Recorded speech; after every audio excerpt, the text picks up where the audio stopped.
as I mentioned this morning, Buddhism, Buddhist tradition, the Pali tradition, and Sanskrit tradition.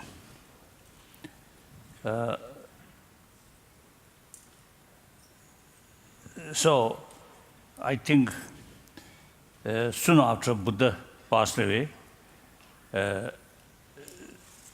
some Buddhists reject the Sanskrit tradition is not a Buddhist teaching. It's something later developed. So in writing of Nagarjuna and Abhavivika, and then also, Maitreya Bodhisattva, then Shantadeva. So all their writings, in their writing, a lot of argument, Sanskrit tradition, originally taught by Buddha. Because the Pali tradition, Buddha taught publicly. So everybody can hear. Then Sanskrit tradition, like the Heart Sutra and this Panchaparamita Sutra, is a selected people who have some special as a karmic link or spiritually a little bit advanced people. I often is telling people, for example, in a Heart Sutra, the main discussion took place between Shariputra and Bodhisattva Avalokiteshvara.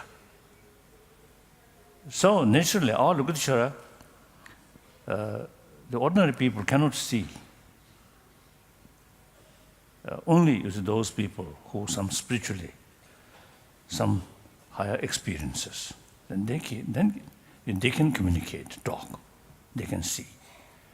So therefore, at the time of discussion between Shariputra, Sharipu and Avalokiteshvara, if one ordinary person comes there, then he or she might feel, Shariputra talking oneself, or something goes wrong here. Possible. So this clearly shows, these teaching, only selected people, not public. So therefore, historians not recorded. Then main reason, these like Panchaparamita Sutra, should taught by Buddha himself. Why? The meaning, content of these Sanskrit Sutra, Sanskrit text, really carry the real weight of Buddha Dharma, and particularly the concept of shunyata. In the Pali tradition, the no soul theory broadly is mentioned, but not go very detailed or very deeper way. And then also is the Four Noble Truths in the Pali tradition. And this Four Noble Truths, that teaching is the foundation of Buddha Dharma. But then detailed reasoning about the Four Noble Truths available in Sanskrit tradition. So therefore, naturally, the Sanskrit tradition originally taught by Buddha himself. Otherwise, we have to say, Buddha's knowledge is limited. Then some of his followers, more developed, more wiser. That's difficult to say. So therefore, they say, and then also, more the the practical level, the realistic way of approach, become or reach Buddhahood. Pali tradition, quite simple. Of course, on the basis of Four Noble Truth, a teaching of Four Noble Truth. Then 37 practice. 37 practice of Bodhisattva. Ndi mare, lan so de mare, changcha so de. 37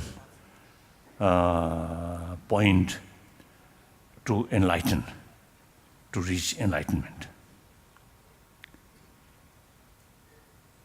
So then Nagarjuna raised question in one of his writing. 60 verses on reasoning. 60 verses. 60 reasoning. One Nagarjuna's writing. He raised the question. The same practice or same method, 37 sort of practice, same method, same approach, reach Arahat level, and Arahat marda. Rajma kasani. Nyaran Rajma. Arahat. Rajma. Arahat. Arahat Papa Marbe. Arahats, yes. Arahats, the four destroyers. Then you're Nyandus or Rajma sing. That's a Nirvana. You see,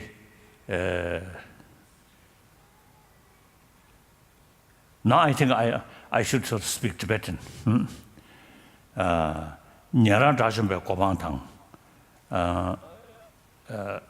Tekshin Rajamba.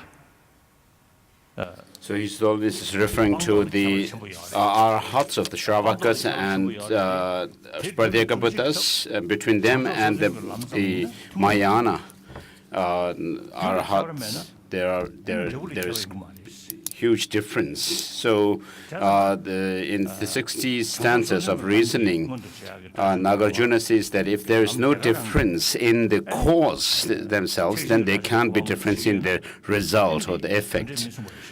And so he argues that if the same factors, the 37 factors, were the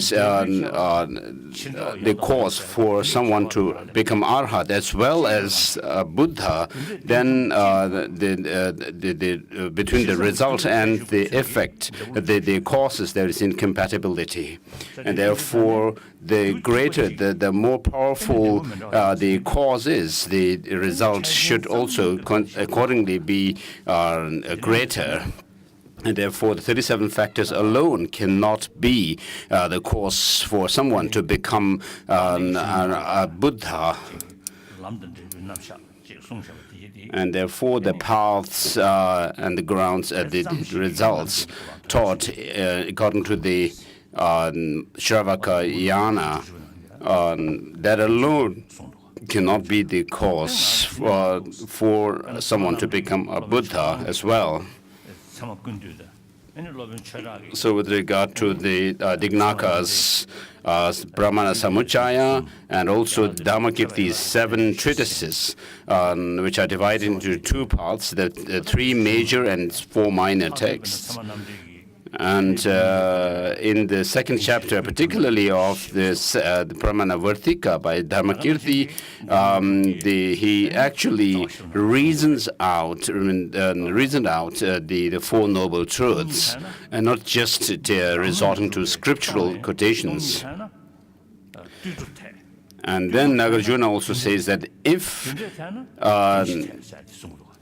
emptiness is feasible, then the cause and effect is also, the dependency is also feasible. If that is so, then the cause and effect is also, the law of causality is also feasible, and that in turn makes the Four Noble Truths feasible.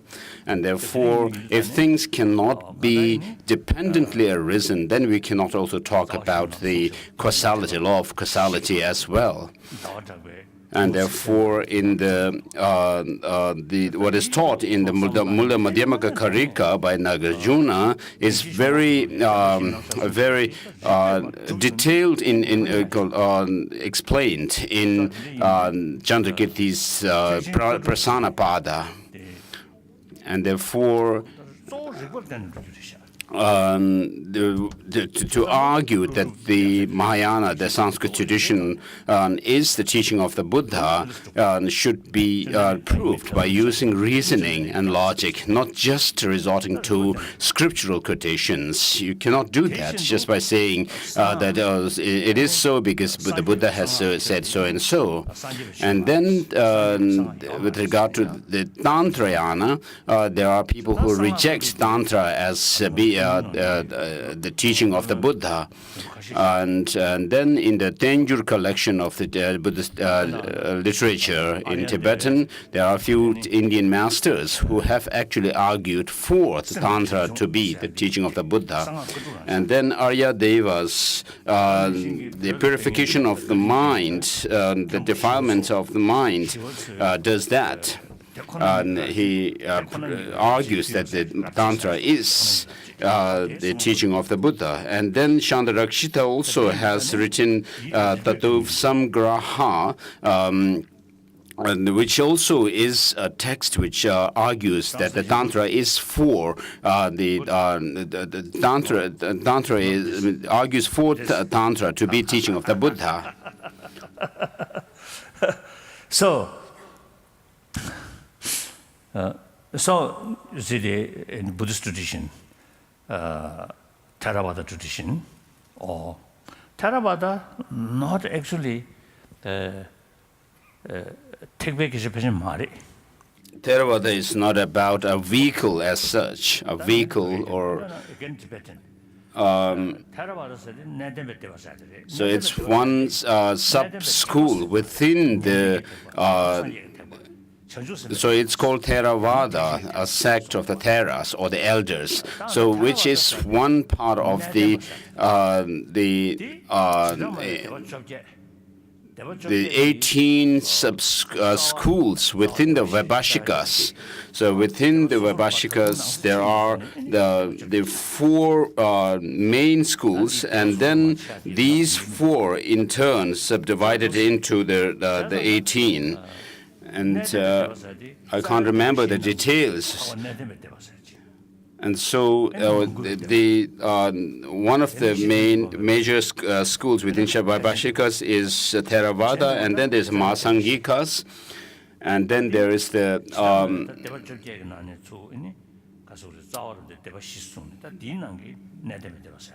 and so one of these four is Theravada school. And so there is, amongst them, there are slight difference in the practice of the Vinaya, the monastic code of discipline. And then the Vinaya Sutra that we say in Tibetan, that we have a translation of the Vinaya Sutra in Tibetan, which is recited during the bi-monthly confession of monks. And so this tradition of the Vinaya that we follow in Tibet is the Mula Sarvastivada tradition, which was established by Chandrakshita. And then the Theravada have their own Vinaya text in Pali language. And so, according to this Pali tradition, there are, for the fully ordained monks, there are 220 vows, whereas for in the Theravada tradition that we Tibetans follow, there are, for fully ordained monks, there are 253 vows.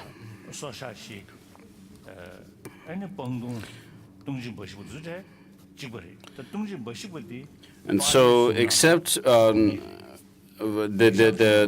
are the 4 defeats and then 13 remainders and so forth.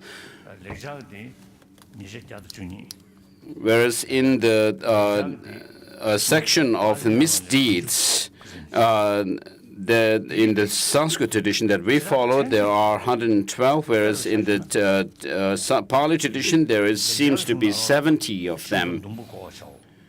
And then in another section of that Vinaya, then with regards to how to wear the lower garment of the monks, according to the Sanskrit tradition of the Tibetan Theravada Vinaya tradition, there are 7 points mentioned.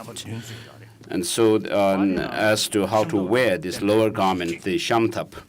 Whereas in the Pali tradition, the Theravada tradition, there's only mention of wearing this lower garment in a proper way. So only one is mentioned. So this is not a very major kind of a difference here.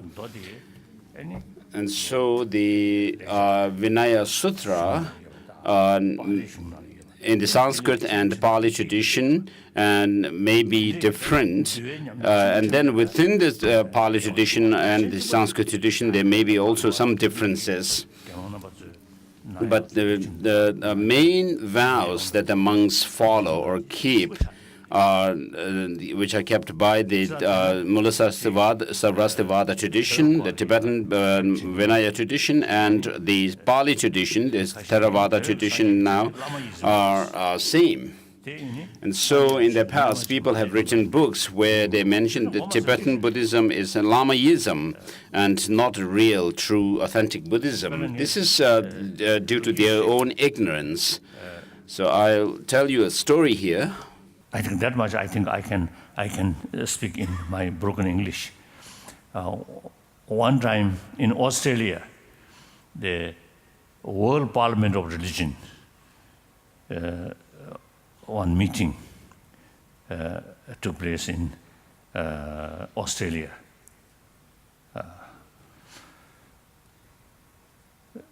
So the World Parliament religion sort of meeting, I think few occasions I participated. They invited me. So in Australia also is in that meeting, I participated.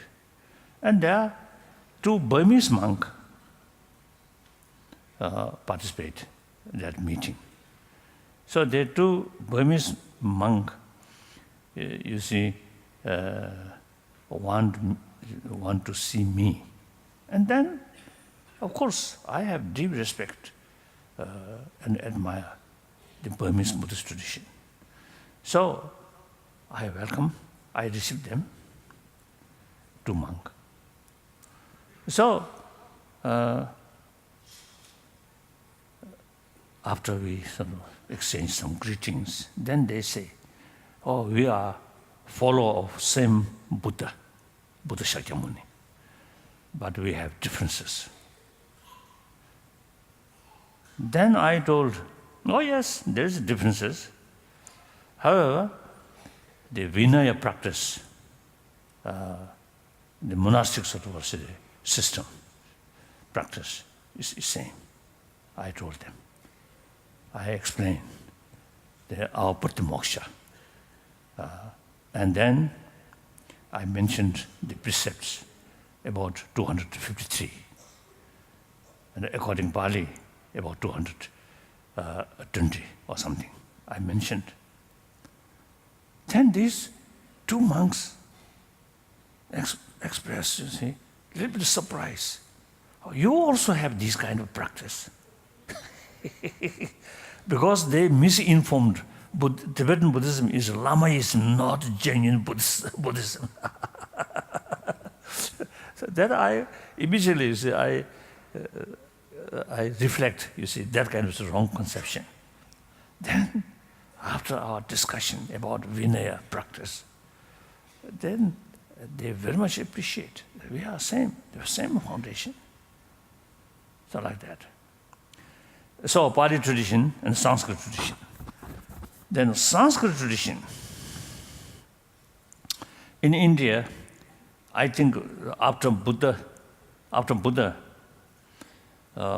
think well-known institution.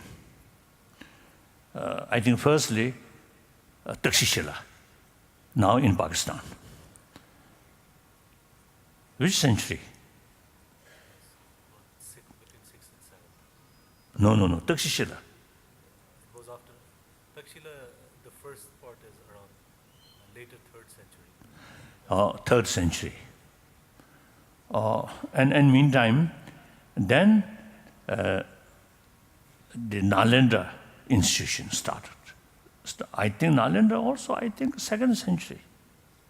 Or 2nd or 3rd century. Slightly later. No, slightly later.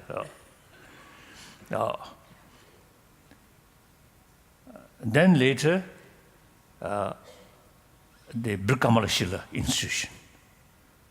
Both are in Bihar. Northern Bihar and Bangladesh border. Like that. So therefore, now here, the surrounding Shakyamuni Buddha, the 17 Nalanda masters, from Nagarjuna up to Atisha. I usually call them professors of Nalanda institution, Nalanda professors. These are really not just Buddhist monk or Buddhist master, but really great scholar, great thinker, and logician. They are writing about epistemology. Really wonderful, really wonderful. I think mainly, I just mentioned this morning that all my follower should not accept my teaching out of faith and out of devotion, but rather thorough investigation and experiment. So you see, these Nalanda masters, you see, follow that advice of Buddha. Investigate. So they, out of four different school of thought, four major different school of thought, Vibhashik, Sonantik, Chittamantra, Madhyamika. Although all these, they are sort of the basis of Buddha's own teaching, there are some different texts. Then, through reasoning, this Buddha's text, Buddha's word, we cannot literally accept. Because if you accept that, it contradicts this point, that point, like that. So therefore, four different school of thought, and also sub-sort of divisions. All, you see, based on reasoning. So Madhyamika philosophy consider most profound. Not say Buddha stated this is most profound. No. Reasoning, investigate, concept, this school of thought, lot of contradiction. Concept of this school of thought, also the contradictions. This also contradiction, Chitta Mantra, also you see some contradiction. So, different sort of school of thought, reasoning, investigate, found contradiction. So through that way, this Vibhashik school of thought, certain point from Sotantic school of thought, you see, critically examine, then criticize, then reject. Then certain concept about Sotantic sort of concept, the Chitta mantras, philosophical viewpoint, the philosophical, from the, the Chitta mantras philosophical sort of view, some contradiction, so reject, then this. Then similarly, Madhyamika again found contradiction in Chitta mantra school of thought. So those Buddha's own word, which these are based, and then they say, now Tibetan, So therefore, the Madhyamaka say that such and such teachings cannot be taken literally, and they use the terms like provisional or interpretable teachings and the definitive teachings. So the interpretable ones, the provisional ones, are so because of the intent of the Buddha, why such teachings were given, and what was in his mind, and what is the reason behind saying these things. For example, with regard to Alaya Vijnana taught in Chittamatra Sutras, so what the Buddha had in mind is a mere person. And then the purpose is to help those who have the mental disposition for such teaching.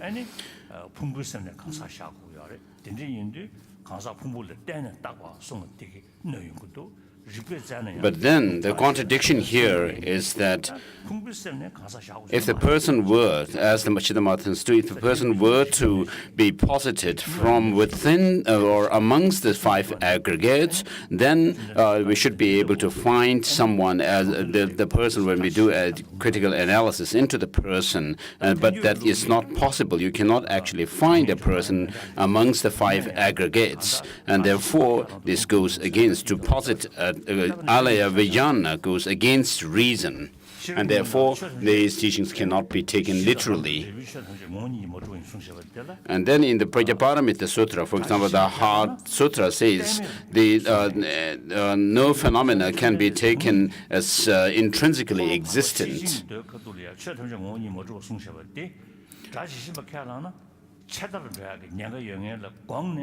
So for those to whom such a teaching, if they are taken literally, it might cause them wrong understandings. And therefore, in the third turning of the wheel of the Dharma, the Buddha taught in the Samdhinimochana Sutra unraveling the intent of the Buddha goes through the three natures, what are known as the three natures. And so because of the how three natures are, these three natures are taught by the Buddha himself in the Samdhinimochana Sutra. This is in accordance with the mental dispositions and capacities of the disciples to whom these teachings are given.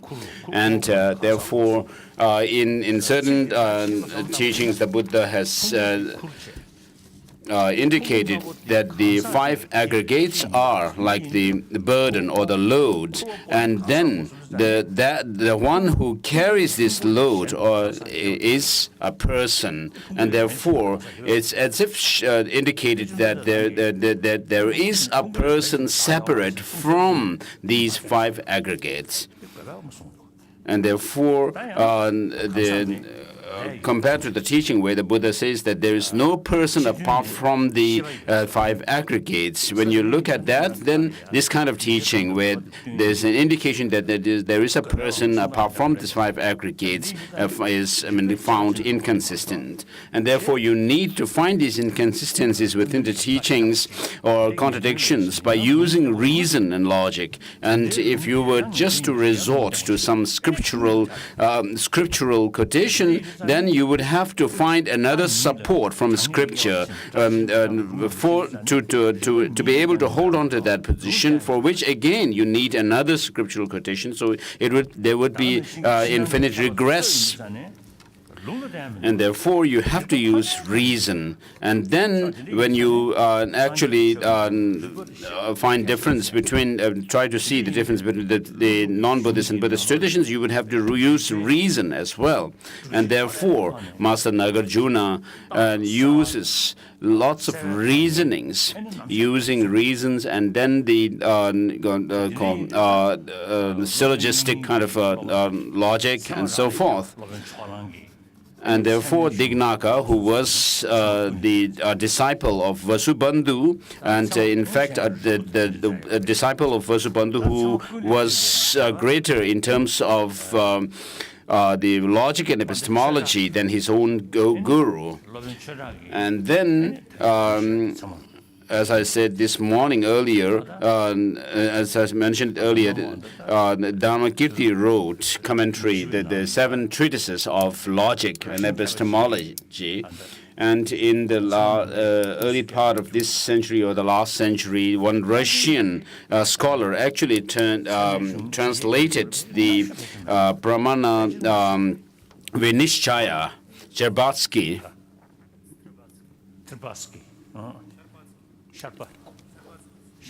Sherbatsky translated this text, one of the texts by Dharmakirti. So, a text in Buddhist on Buddhist epistemology, which is translated into the Western language. Maybe this is the earliest one that was translated into Russian language. And then after Dharmakirti, in the 8th century, the Shandarakshita wrote the Tatuv Samgraha, which is a text on logic and epistemology. And then Kamalashila, his disciple, wrote the Tatuv Samgraha Panjika, which is the commentary on the difficult points of this text written by his own master. I think quite number of texts which available in Tibetan translation, not in Chinese language.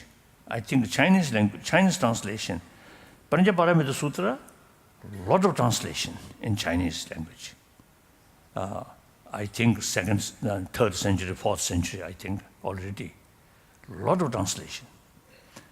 And Vinaya as well as, I think, mainly the Paramita Sutra. Then, epistemology is concerned, I think much translation in Tibetan, more. Because of a lot of translation about epistemology in Tibetan. So Tibetans' own sort of scholars wrote some, I think, very important text about epistemology. I think 13th century, Sajapindita, you see, wrote Richter. Very good sort of text wrote by Tibetan themselves. And then, I think later, number of scholars about epistemology. And then also the technique, you see, the debate. Also, you see, because of the much sort of developed in Tibet. So, me personally also now, I think I can make a conclusion after sort of meeting with number of Buddhists from Sri Lanka, Thailand, and also Japan and China and these, so discuss or talk. Then it becomes very clear. As far as Buddhist epistemology is concerned, I think we Tibetan really pay much attention and study rigorously like that. So now my point is, Sanskrit tradition, as far as the Sanskrit tradition is concerned, as these 3 institutions, then particularly the Nalanda institution, really produce a lot of scholars. So they are writing, mainly Nalanda masters are writing I think altogether, which translated into Tibetan, about 225 volumes. The Buddha's own word, which translated about 100 volumes. In Chinese translation, I think Buddha's own teaching, I think more than 100 volumes. But a commentary wrote by Nalanda Master, I think less than 200 millions, 200 volumes, like that. So therefore, I usually, Tibet, although you see, both the Chinese tradition and Buddhist Tibetan tradition, say from Nalanda. Hunzang Marbe Tango, the first Chinese pilgrim, Xuezhang, I think visit Nalanda, perhaps 5th century. I think Xuezhang maybe when he visit Nalanda, I heard at that time the Nagarjuna's disciple Naga Buddhi still alive. So Naga Buddhi, then very, very old sort of master, old monk, I think Shenzhen, I think met, one record used to mention that. So in any way, the Buddhism, and then you see Tibet also, you see 8th century, mainly 8th century, both the same lineage of Nalanda. Both tradition, you see, consider Nagarjuna, Longsu Pusa, very important, say the master, like that.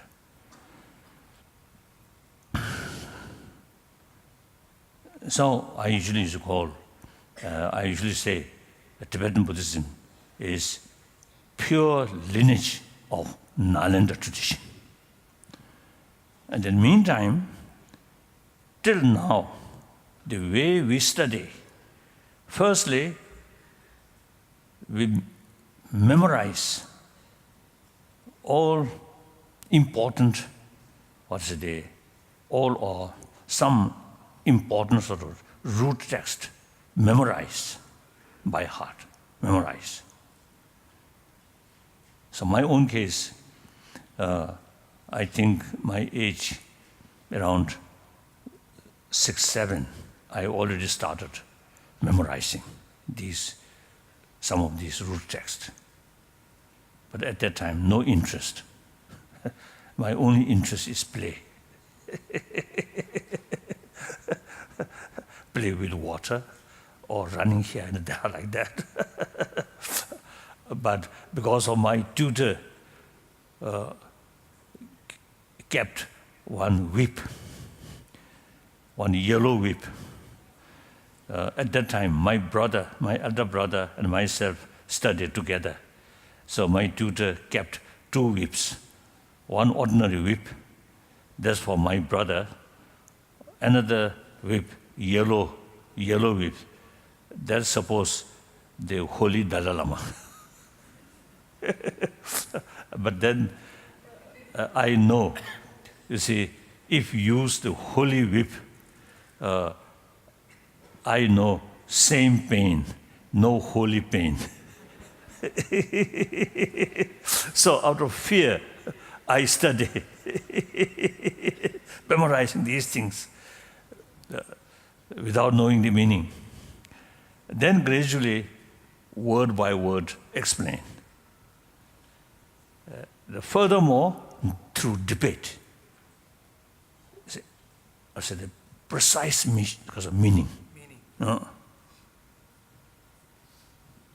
Rinpoche, how many years spent in Devun? 13. When you first joined, how old? 7. And you also memorizing? Mandaje?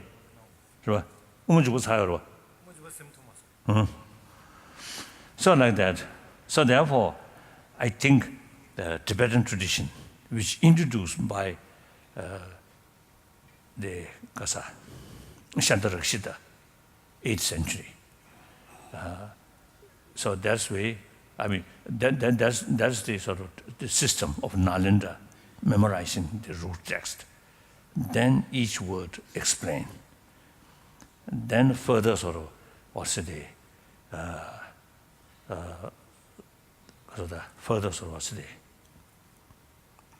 sharpening, understand through debate.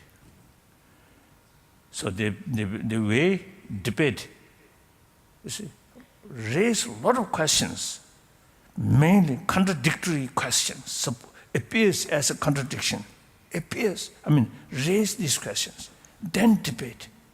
So it is really immense help to sharpening our mind. So a few occasions when we discuss with modern scientists, mainly from America, and also some German scientists, and also some Japanese scientists.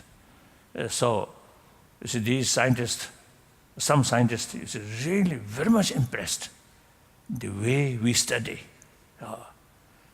So one scientist, one occasion, you see, asked me, that is the system through debate, analyze the point, can introduce in other subject. And I answered, yes, it should be. And actually, now some Tibetan sort of school in India, we already introduce, like grammar, and also now some preliminary sort of science subject, now already through debate, already we started, like that. So therefore, the method, debate, is very, very sort of important. I never claim I am good scholar. My knowledge, because of I'm lazy and not much time. Time also due to shortage of time. But still, you see, when we discuss with great scholars, great sort of thinkers, philosophers and scientists, we can raise a lot of questions easily. Not only myself, but selected sort of our monastic student. When many scientists, a volunteer teacher of science, I think at least now almost 10 years. You see, we're getting lesson of science. The teacher, most of them volunteer. Most of them come from America. So these teachers very much impressed. The young monk student, they do not know English, they do not know mathematics, but you see the way to thinking, analyze, is very much sort of because of the sharp. Many sort of teachers, volunteer teacher, very much impressed.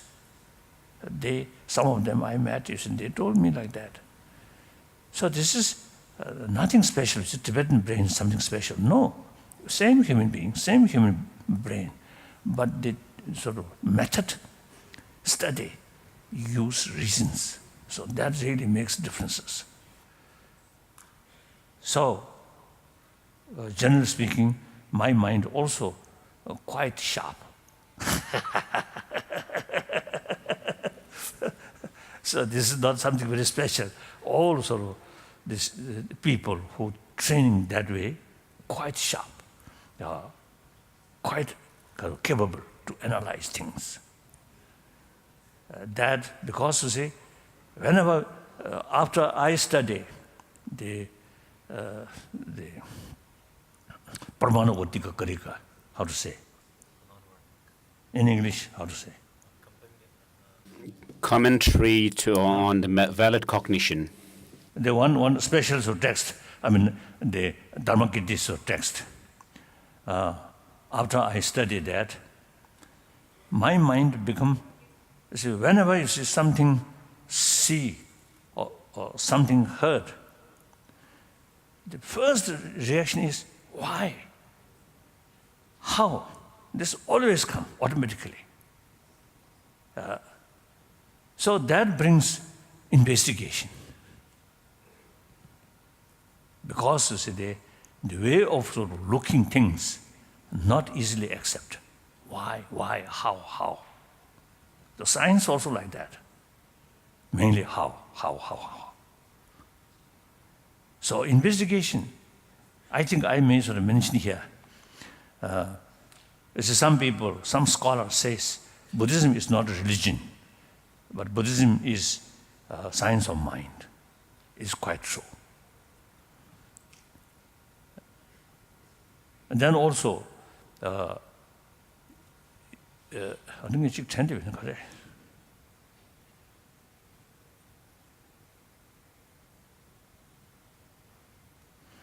one point I remember, no forget, no leave it. One point. The study of pramana in the Tibetan tradition being very unique. Older. I think someone's talked about that. Sometimes a little difficult. Okay. So now those people who have some interest about Buddhism in general, and particularly in Nalanda tradition, there's a Tibetan Buddhist tradition. Please pay more attention for study. Just pray to Buddha, not sufficient.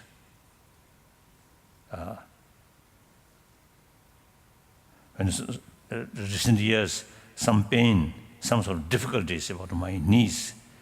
When I sit and stand, some difficulties. I never pray to Buddha to cure this. I only exercise.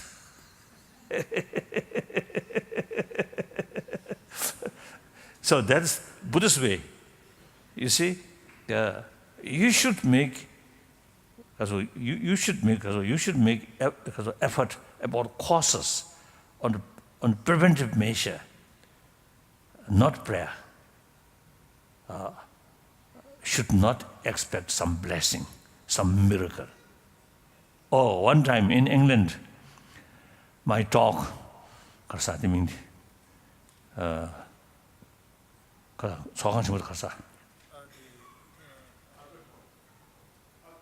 Albert, yes, Albert Hall. This is my talk. And then I told at the beginning, among the audience, some may come to my talk, some kind of expectation of that Dalai Lama have some miracle power. That's nonsense. Then some people may have the sort of view Dalai Lama have some healing power. Then I told, so that is totally wrong, nonsense. I myself, very, very skeptical. A lot of skepticism about those people who say, I have healing power, touch something, cure. I never believed that.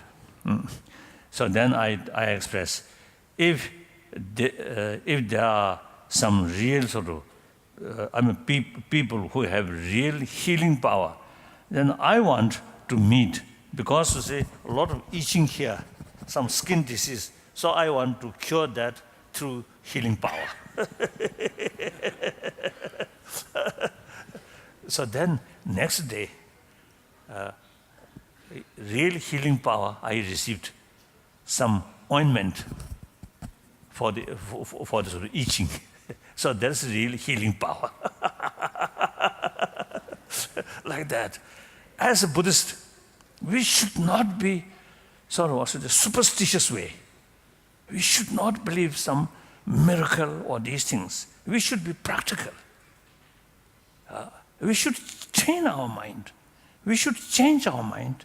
Through that way, the whole our concept change. As a result, no matter what sort of circumstances, you can keep peace of mind. My experience, very limited, but still some experiences about shunyata, about altruism. As a result, no matter what circumstances, my mind always completely relaxed, no problem. Because of this training, really immense benefit, peace of mind. And with the peace of mind, my mind remained clear, always clear. Although my eyesight, some problem, cataract.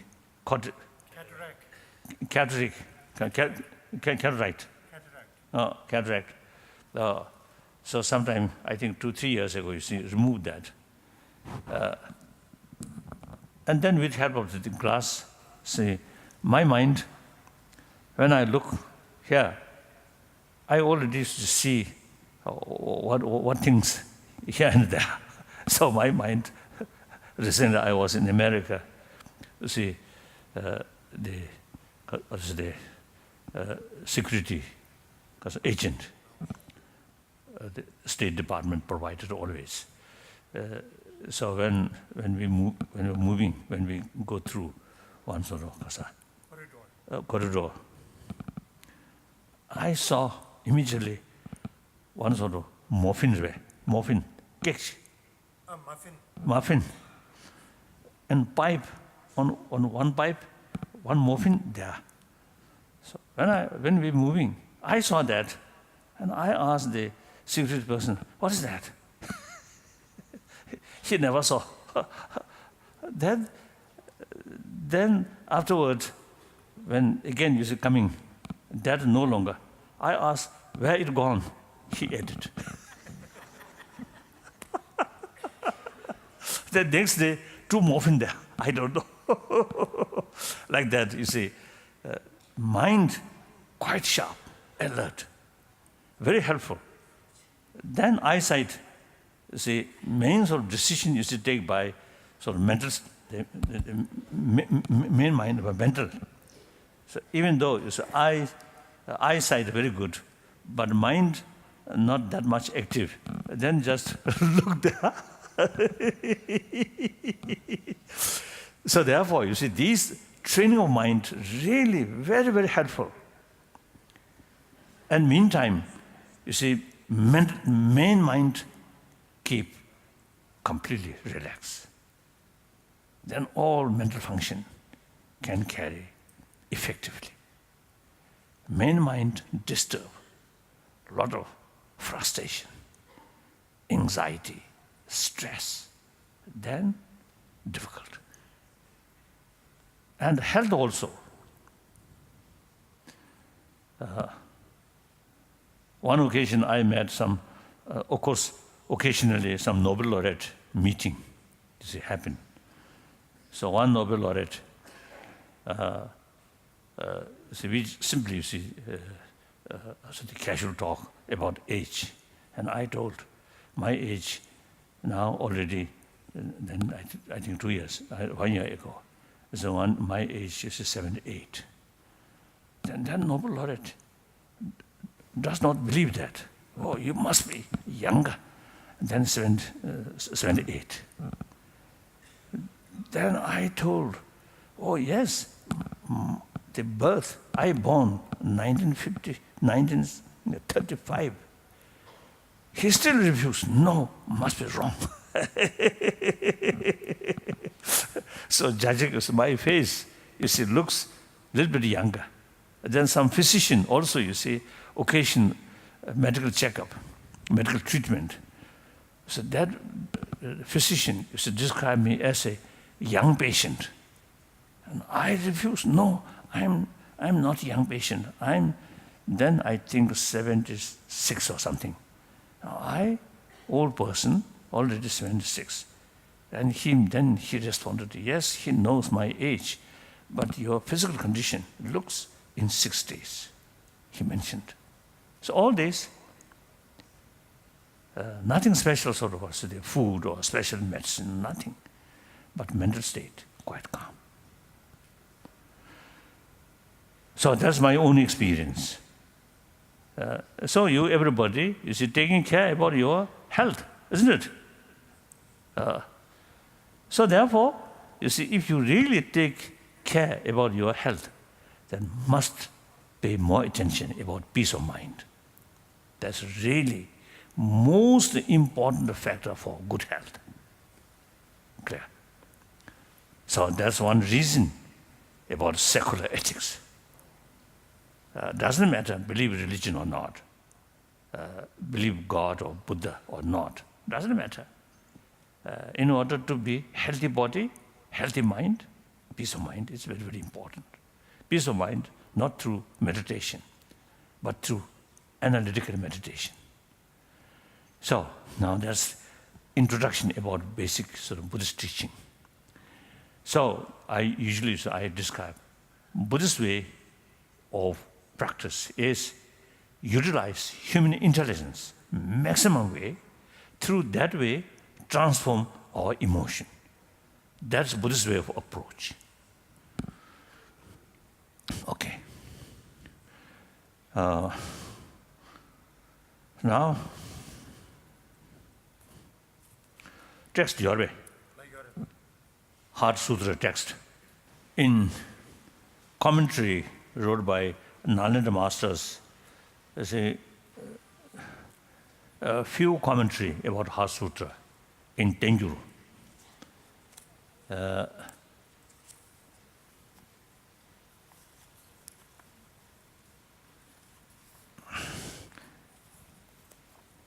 At least in this edition, I think 7 different commentary. Now I'm going through, this is one of them. Now, general introduction about Nalanda tradition, I think already now completed. So, soon after Buddha enlightened, first Dharma Wheel at Sarnath, the main teaching for Noble Truth. And then after some time, Rajgiri, the second Dharma Wheel, he taught. And then some different places, the third wheel. Usually you see three parts, 3 categories. First part, mainly Vinaya. Second part, wisdom, about selflessness. That means absence of independent existence. The third part, about mind. So that actually something like step. First step, shila, or moral conduct.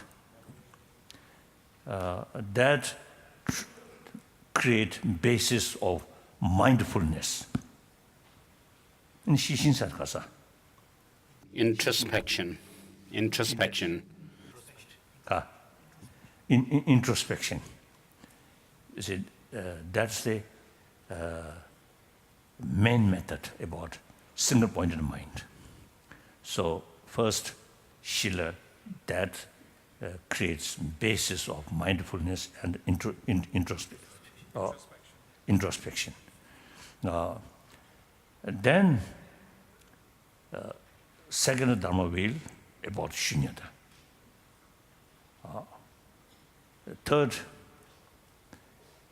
the mind which sort of say meditate shunyata and bodhicitta, and mainly shunyata. So very nature of mind. The third Dharma Wheel emphasizes that.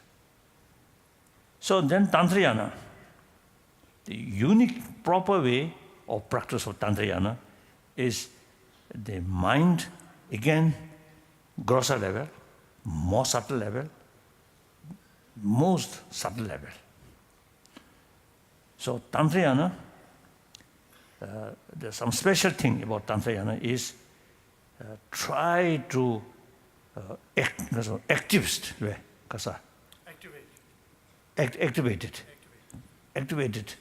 the subtle mind. So for that reason, the grosser level mind must sort of dissolve, subside or dissolve, dissolve. dissolve, subdue, or try to inactive. So the subtle mind become active. In our daily life, this moment, five senses of organs active. During dream, five senses of organs inactive.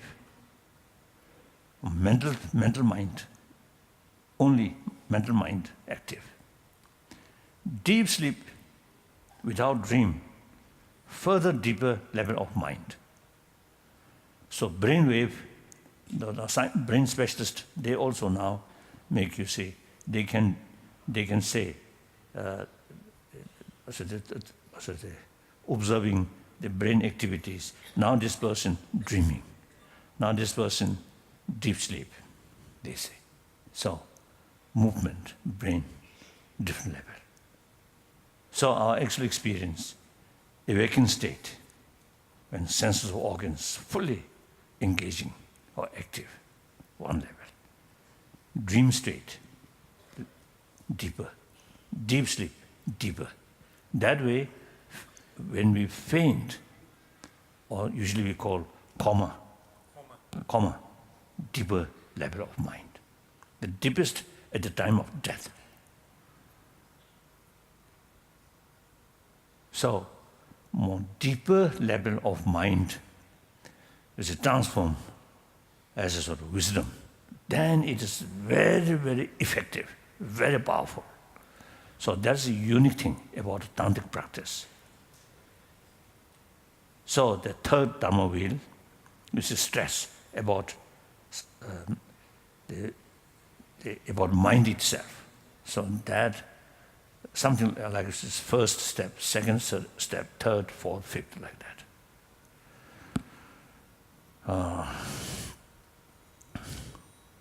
So I also briefly mentioned the Tantrayana, Buddhist. There is Buddhist Tantrayana, of course. Non-Buddhist Tantrayana also there. But Buddhism also, you see, there's something, sort of certain practice of Tantrayana, the Tantric practice, you see, should be there, because then the subtle level of mind is the basis of Buddhahood. That is the Sutrayana mentioned Buddha nature, Tathagata Garva, or Sungata Shindaya. Say, Panchaparamita Sutra, because Abhisamaya Alangara, mainly emphasis about the part, the aspect of emptiness of mind. The Gyulamasakasa. Ayana Uttara Tantra. Another sutra, you see, mentioned or emphasis the aspect of mind itself. So in Tantrayana now,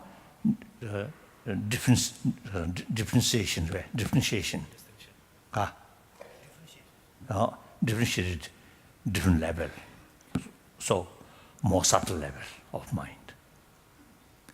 That also called Buddha seed, Tathagata Garva. So Tathagata Garva is the basis of Buddhahood. Like that. Now,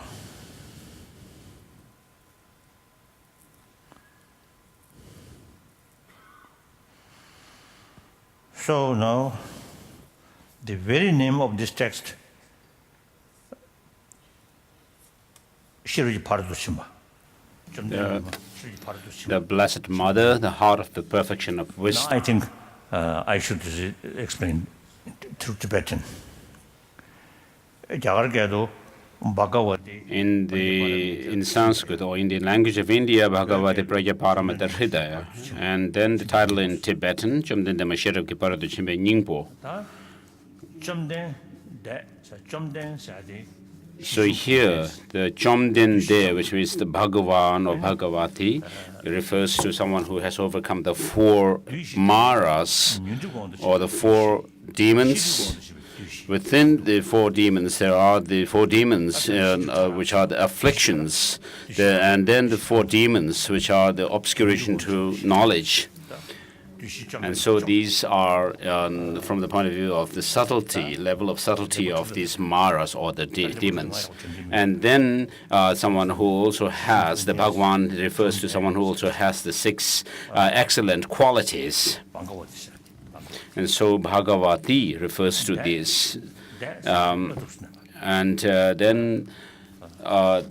De, in the Tibetan translation, Bhagavati is translated as Chomden De. So Chomden has those meanings, and Deva means to transcend.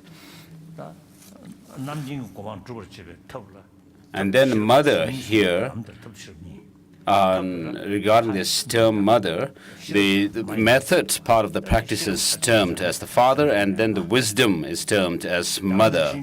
And therefore, within that context, the term mother is used here. And then in the Abhisamaya Alamkara, it pays homage to the mother of the Buddhas, together with the Shravakas, Pratyeka Buddhas, and the Bodhisattvas, and therefore the result of all 3 yanas, Shravaka, Pratyeka Buddha, and then Bodhisattva yana, which is nirvana or arhatship, comes through that wisdom, which that.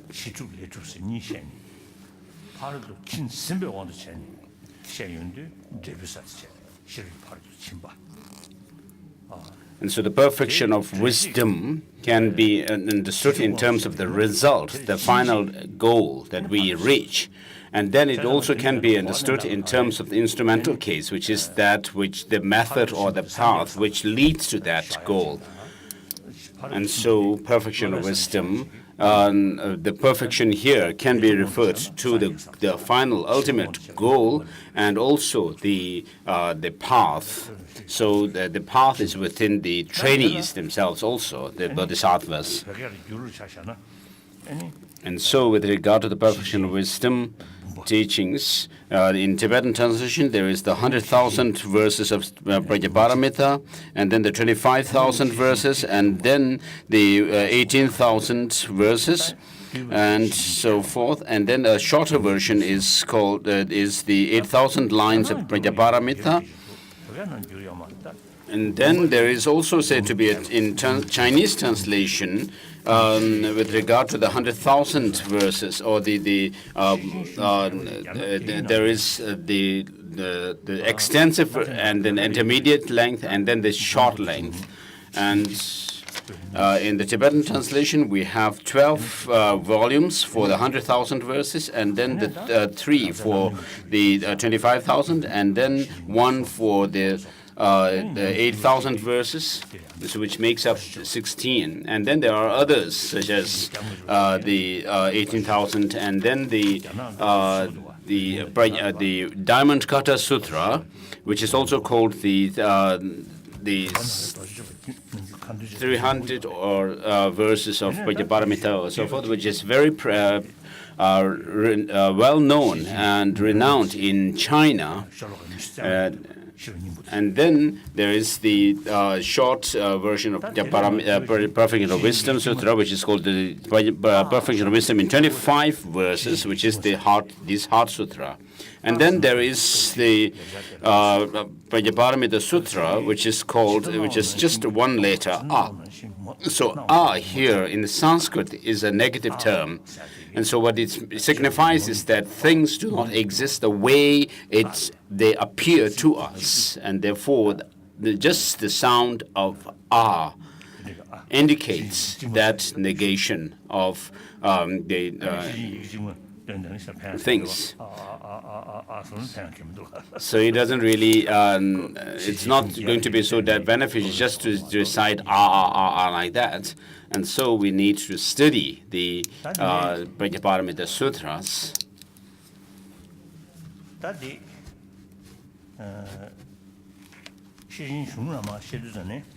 So when the Prajnaparamita texts are explained, there is the introduction path, the introductory remark, and then in engaging into the emptiness or the wisdom. 시바 응아바디 시럽기 연대 주보 시럽기 인제고 두보 시럽기 숨 전전 균시 숨기. So in this commentary, it makes 7 points. It divides the text into 7 outlines. The first one is the introduction. So thus have I heard. At one time, the Blessed One was staying in Rajagriha at Walja Peak, along with a great community amongst the great community of Bodhisattvas. And so, with regards to the audience in that, so here the great refers to many. There are many sanghas or the arhats, such as Kashyapa and so forth.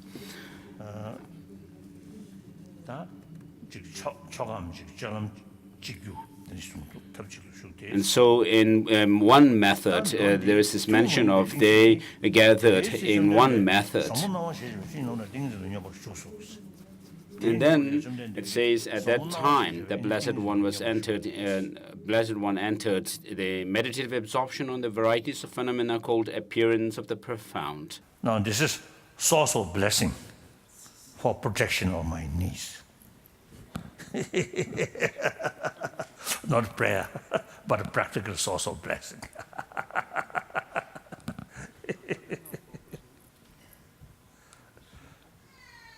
Quite often, some people, you see, come to see me and they're seeking some blessing. One time from Bombay, looks, I think, very rich family. They came seek blessing from me. And I told them, I have nothing to give you in form of blessing, nothing. The real source of blessing is in your own hand. That's your wealth. So from your wealth, see, serving, helping poor people. For example, in Bombay, slums, thousands homeless people, slum people, children, no proper facility of education and health. Serve them, help them. That's the real way to get blessing. I told them like that. So, as a Buddhist, we should be practical. Practical. That's very important. Buddha himself, as he told us, you are your own master. Your future depends on yourself. And Buddha stated, I show you the proper way or path. So whether you achieve result, entirely up to you. If you follow properly, seriously, then you get benefit. If you yourself not making effort, then I can't do anything to help you. Buddha stated that. So sometimes I telling people when I introduce Buddha to some people, and one aspect of Buddha is scientist. He emphasizes reason, experiment. So that's the very way of scientific way. So again, I think now I remember, which I forgot at that time. No, about 40 years ago, I began to seriously thinking to meet a scientist and to discuss. So I expressed that desire to one of my friend, one American. I expressed that. That American told me, be careful. Science is killer of religion. I think that to some extent, I think Chairman Mao Zedong, when I was in Peking, 1954, 55, about, I think, 5 months, I stay in Peking. So during that period, several times meeting with Chairman Mao Zedong. Then so at that time, we developed some kind of a very close sort of relations, very close feeling, almost like father and son. Chairman Mao Zedong really, you see, really take care of me. So I think one funny story. So number of occasions, some sort of dinner party or official dinner party or some private dinner party.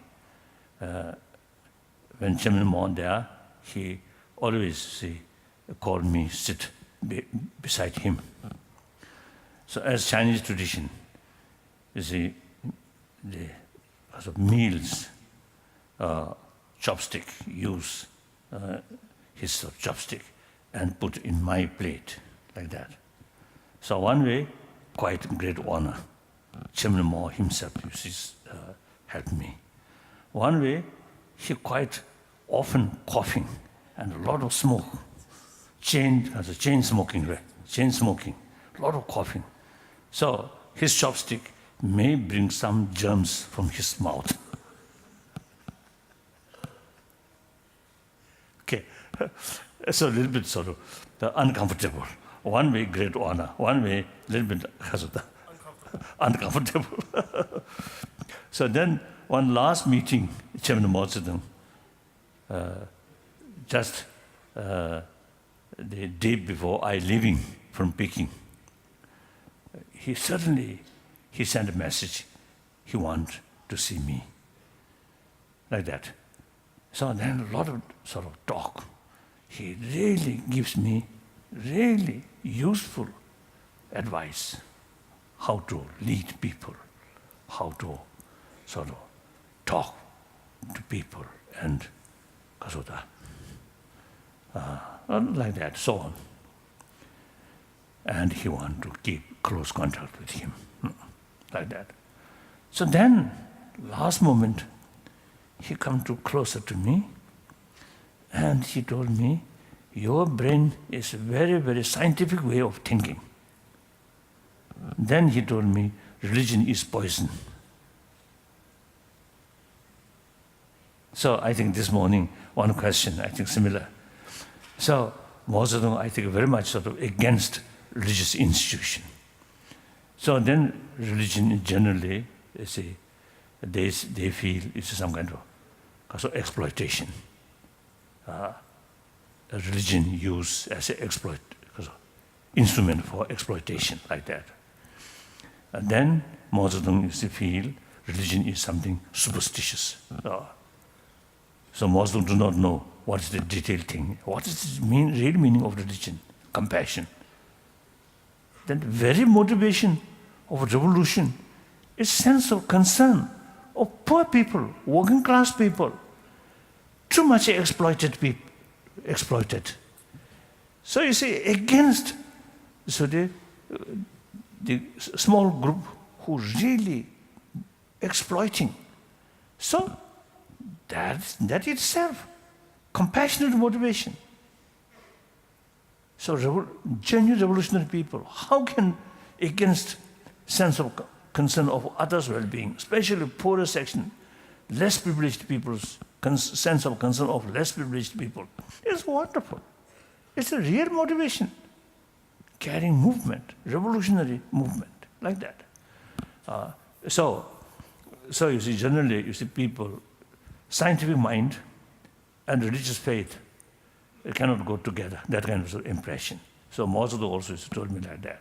So therefore that American told me, oh, be careful. Religion is, science is killer of religion. Then I thought, no. At least Nalanda tradition is concerned. totally against blind faith. Only investigation and experiment. So that's no contradiction with science, science way of approach. So then I start a dialogue with scientists. Now 30 years passed. Mutual benefit, as I briefly mentioned this morning also, you see, like that. So therefore,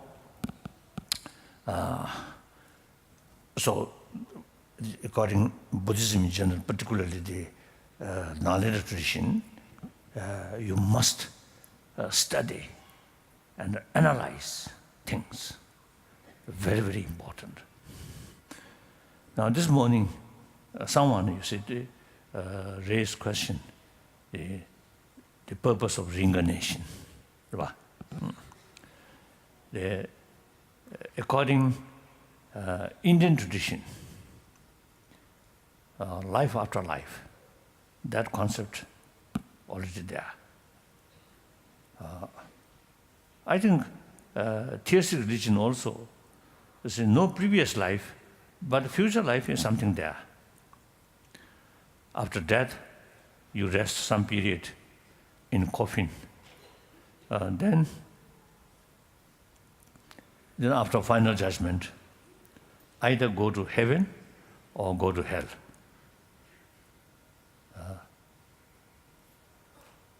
I think both way, once you reach there, I think then remain forever. Isn't it? So, remain in heaven forever, very good. Remain in hell forever, oh, terrible. So you see, the theistic religious the viewpoint, no previous life, God created this very life. But the future life, there. Then, non-theistic religious tradition, no creator, life not come without causes or continuation. So there must be previous lives. And yes, previous lives. Now here, I think I want to share with you.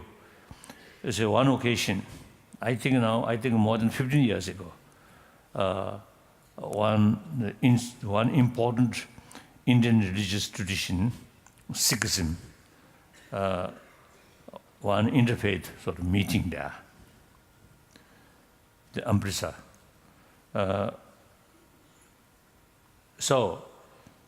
There one Sufi scholar, he mentioned all major religious tradition, you see, touch 3 points. Number one, what is self? Number two, whether that self beginning or not. Third, whether there is end or not. 3 points. It is true. All major religious tradition, you see, dealing these 3 points. So first point, what is self? Only Buddhism say no independent self, but self designated on the combination of body and speech. The rest of the all religion concept of soul or Atma there. So then, the second point, whether there's beginning or not. According to theistic religion, when God created this very life, that's the beginning of soul. One time, I discussed with one Christian, good Christian practitioner as well as scholar. I asked,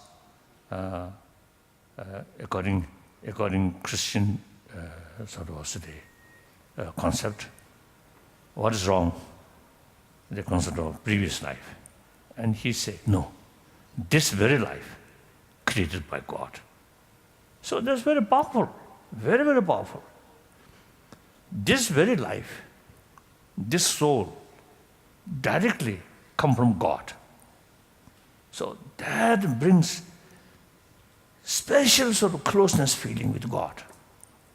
You, this very life, you are really directly created by God. So much closer feeling, more intimacy, more that feeling, more willingness to follow God as a father, so father's guidance. So that is practice of love. Wonderful, very, very powerful. So those people who follow theistic religion, then you should be genuine good son of God, good children of God, must be.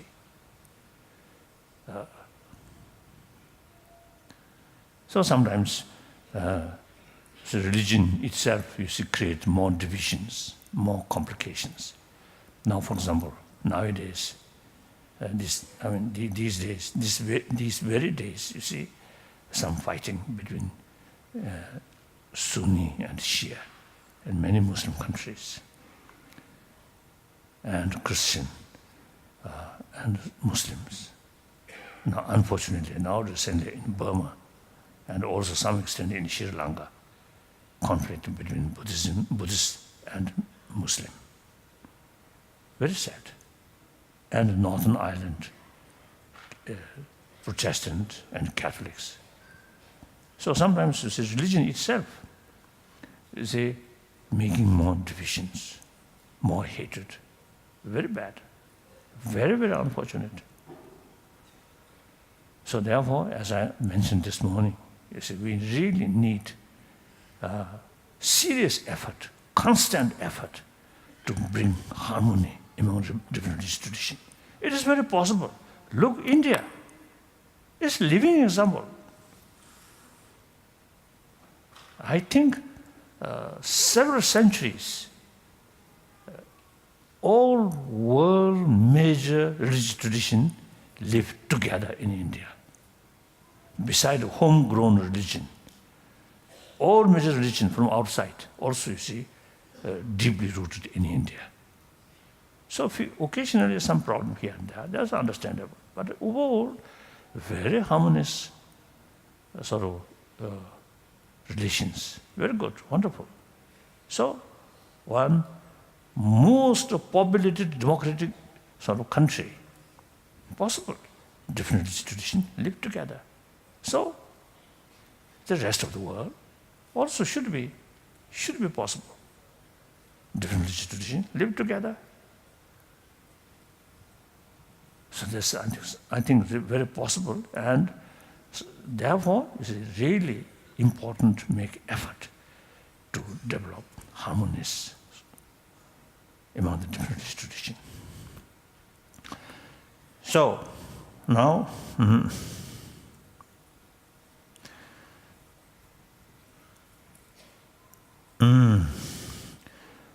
Tibetan, don't the So the unique introduction is this part, and at that time the Buddha, the Blessed One, entered the meditative absorption on the varieties of phenomena called appearance of the profound.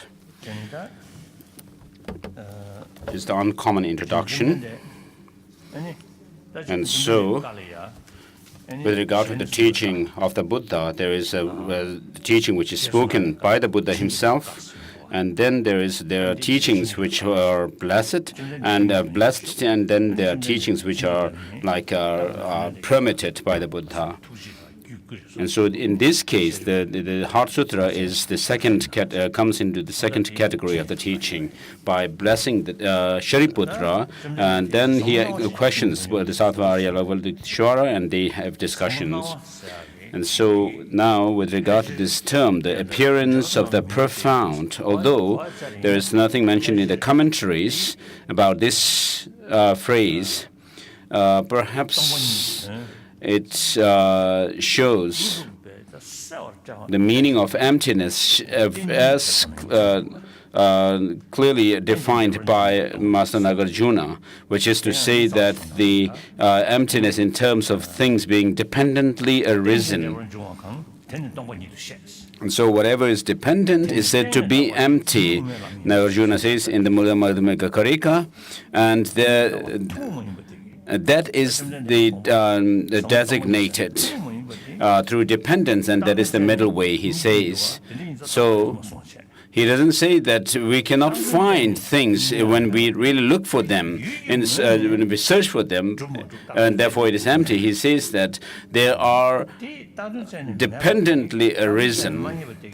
So what is shown when we don't find the things, when we search for them within the object,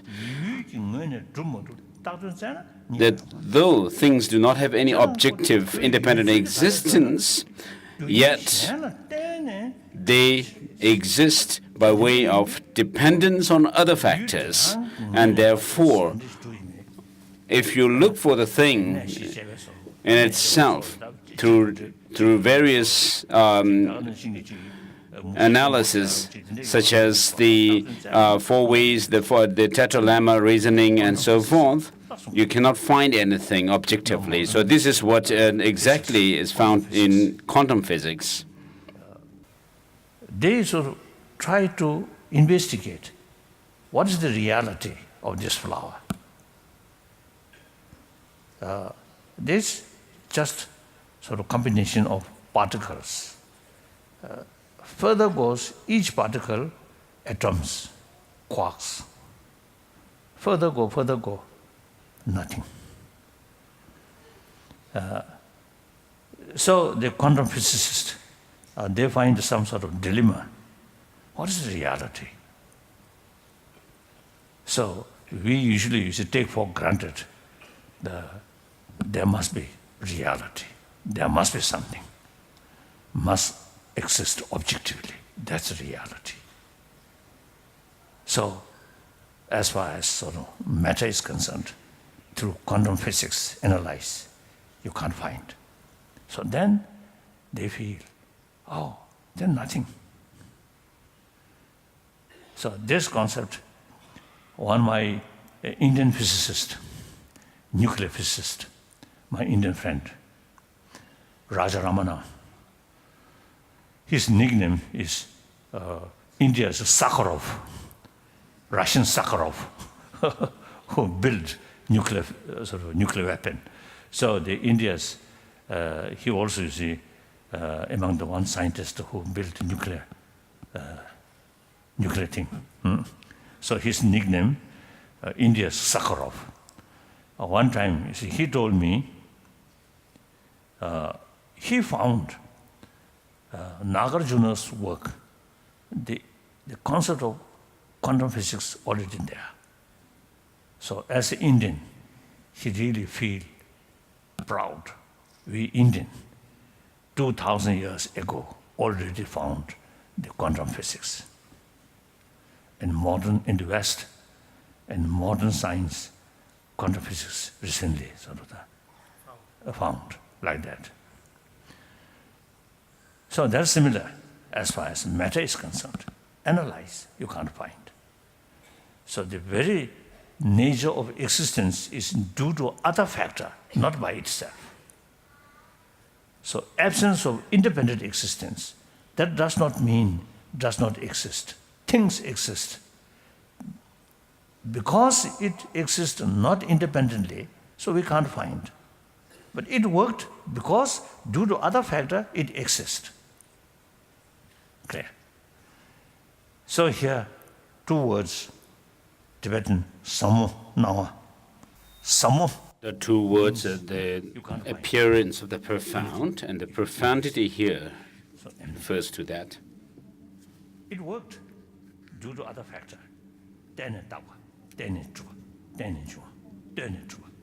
So it's because things are dependent and contingent and relative. Just because things are dependently arisen, therefore they have no intrinsic existence. The reason is not because we cannot find them when we search for the objects, But because they are dependently arisen, therefore they are empty. And therefore it helps to overcome both the extremes of nihilism and eternalism. And so the reasoning of dependent origination or dependent arising is said to do away with both of these extremes. The rest of the reasonings to prove emptiness, of course, helps to gain insight into the negation of having no independent existence, but not insight into how things are dependent. And so, when we say that things are dependent and things are contingent, they show that things do not have any objective independent existence. So things do not have any identity often in themselves, and therefore their identity is established by dependent on other factors, and therefore they do not have any independent existence. And therefore, because things are dependently arisen, therefore we can talk about the effects of things and the good and bad and so forth. And so, in other words, the Buddha is said to have gone into meditative absorption on the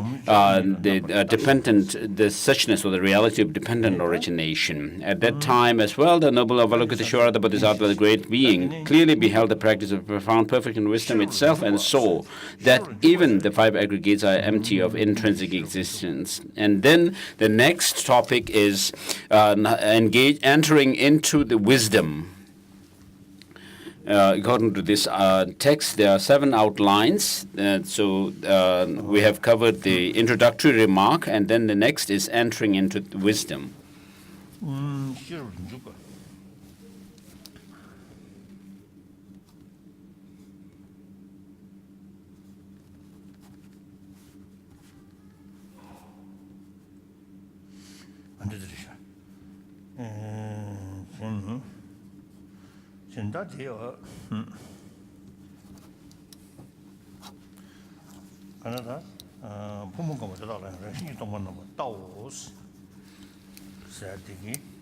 And so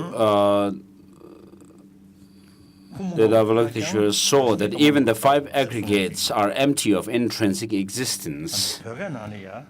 So in the Tibetan version here, so there is this term, even the 5 aggregates are empty of intrinsic existence. And this term even or also is there in the Sanskrit original, but then it is missing in the Chinese translation. Because of that, in the Korean and Japanese translations of the Heart Sutra, this word is missing. And so there is the word has 2 significance here. First one is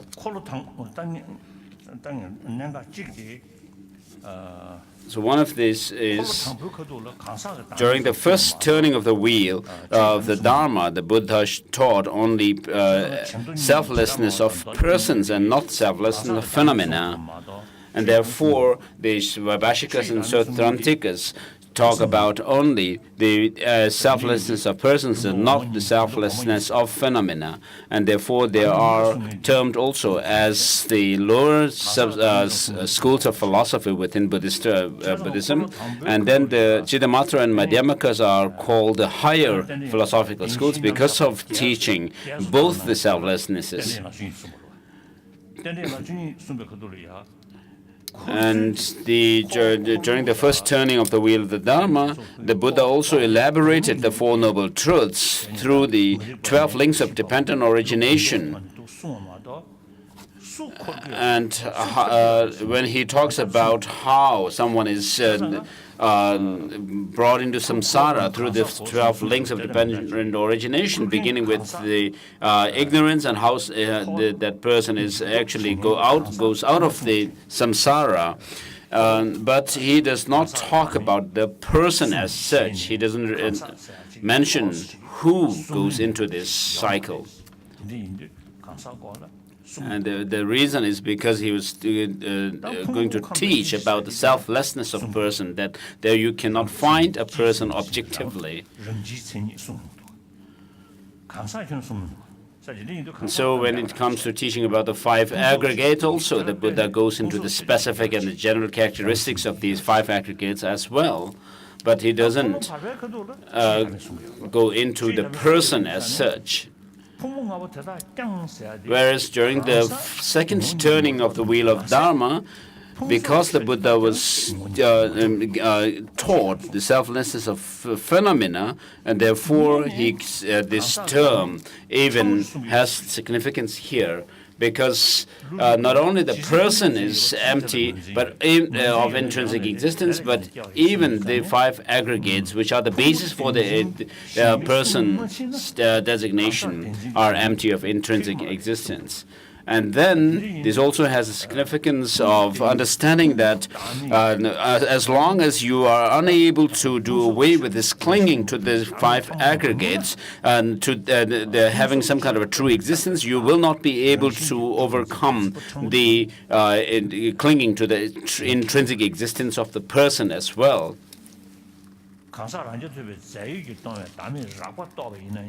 So even if you may realize the grosser levels of selflessness of person, but it will not, that insight will not actually go against the deeper clinging to the self of a person.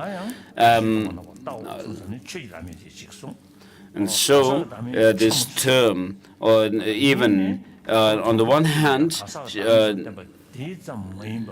indicates that the Buddha showed both the selflessnesses of persons and phenomena. And so even the five aggregates are empty of intrinsic existence. And so this term is quite powerful. And then thereupon, through the Buddha's inspiration, the Venerable Shariputra spoke to the noble Avalokiteshvara, the Bodhisattva, the great being, and said, "How should any noble son or of who wishes to engage in the practice of profound perfection and wisdom train?" When this had been said, the holy Avalokiteshvara, the Bodhisattva great being, spoke to the Venerable Shariputra and said, "Shariputra, any noble son or noble daughter who wishes to engage in the practice of the profound perfection of wisdom should clearly see this way. They should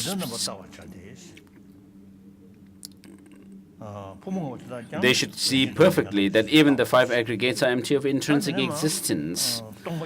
And then next comes the definition of emptiness. Form is emptiness. Emptiness is form. For emptiness is not other than form, and form too is not other than emptiness. And so likewise and so forth is taught. So here, when we talk about the definition of emptiness, what emptiness refers to, so it doesn't mean that something is empty of something, like a temple being empty of monks. It doesn't mean that kind of thing. But what emptiness here refers to is that things have no self-existent identity. In the highest Yoga Tantra, there is a fourfold emptiness that is taught. But what that means is that when we say that the innate clear light mind is empty of the other adventitious characteristics, then that is Shentong. But the innate clear light mind being empty of intrinsic existence means that it is empty. We're talking about Rangtong, or the intrinsic emptiness. And so here, when it says form is empty, it doesn't mean that form is empty of something other than the form, but that it is empty of its own, empty by its own nature. And so in a sutra, so for example, perhaps it is the Ratnakuta Sutra, emptiness does not make phenomena or things empty, but the phenomena themselves are empty by themselves. And so the phenomena themselves are empty of having some kind of a self-existent characteristic, or So it is by saying that phenomena are themselves empty is because they cannot, they do not have any independent or objective existence. But we are not projecting some kind of existence onto the objects and then say negating it. It's not that kind of thing. It's not saying that form is empty of form itself, because then what we are saying is that the form, there is no form. But when we talk about emptiness, it is a quality, a property that we actually attribute to some object, and therefore there must be an object onto which we establish the emptiness, and therefore form is the basis. When we try to look for its true identity, then we cannot find the form in itself. Form as having some kind of objective existence, and therefore it is said to be empty. If you actually look for the form, within that form you cannot find it. Therefore, it shows that it is without any intrinsic existence. And that means that that's because the form is dependent on other factors. And because it is dependent, it is without any independent. So without dependence, a cause cannot give rise to an effect. And so when we say a cause gives rise to its effect, what it says is that the cause serves as an agent that gives rise to something as its effect. And therefore, a form is established by way of dependent on other conditions, and it comes into being and it ceases the independence. And so things being dependent on causes means that they do not have any intrinsic existence. And therefore, in this way, we can actually complement the understanding of how the appearance complementing its empty nature and empty nature complementing the appearance nature of things. And so when the sutra says form is empty, it's not saying that something that is formless is form. It's not saying that the formless is form and form is formless. That's totally contradictory. And so a form and something which is a form and a formlessness are contradictory. And so what is shown here is form is emptiness, means that it doesn't have any intrinsic or objective existence. And therefore it is because form is empty of intrinsic or in inherent existence, therefore it is feasible to say that it is dependent on other factors. And so this is a very important thing to understand. And then the Buddha has said in a sutra, what arises through conditions do not arise. And so, what arises through conditions does not arise, and so forth. What it shows there is that things have some effect, and therefore, what it shows that there is something which gives an agent, which gives rise to an effect, and an effect arises in dependence on causes, and therefore some say that because the cause is given rise to by an effect is given rise to by a cause, therefore there must be something in the cause itself, objectively, that makes it able to give rise to the effect. And so the sutra says what arises through conditions is without arising. So whatever is dependent on some condition is dependent for its existence and on some condition. And therefore, if it is dependent on a cause and condition, it is very clear that it cannot have any autonomous, independent existence.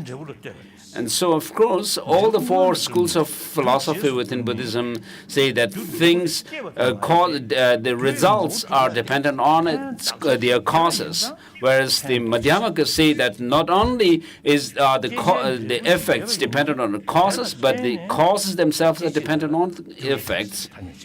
And because there is an effect, therefore, what gives rise to that effect is said to be a cause. So the cause gains its identity in dependence on what it gives rise to as its effect. Although the cause, the effect does not precede the cause as such, but the name cause is obtained because of its being able to give rise to an effect that arises later.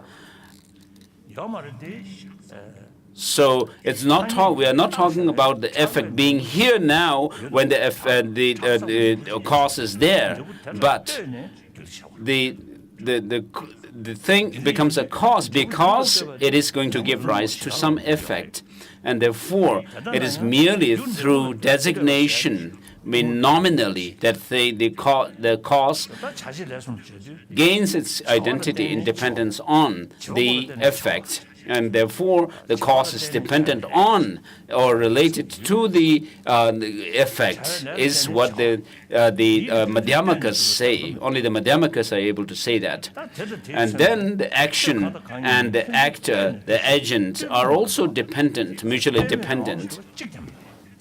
So similarly, whatever there is, they are dependent on other factors. There is nothing which is independently existent.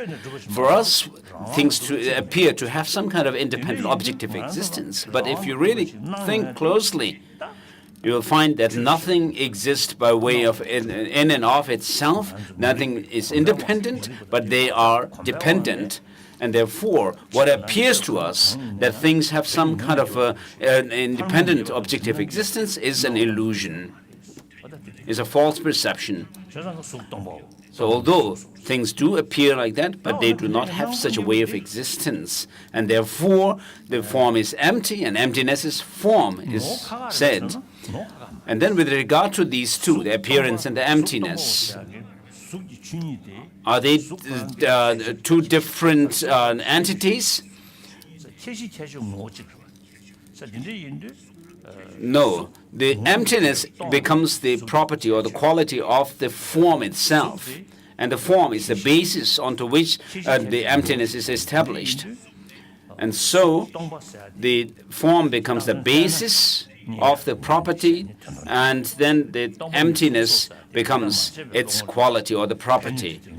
And therefore, the emptiness is what you find when you actually look for the identity of the form.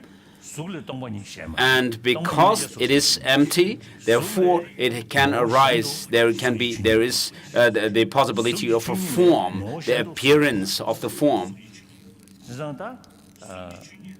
And therefore, apart from this quality of emptiness, there is no form, and apart from the form, there is no quality of it, the emptiness.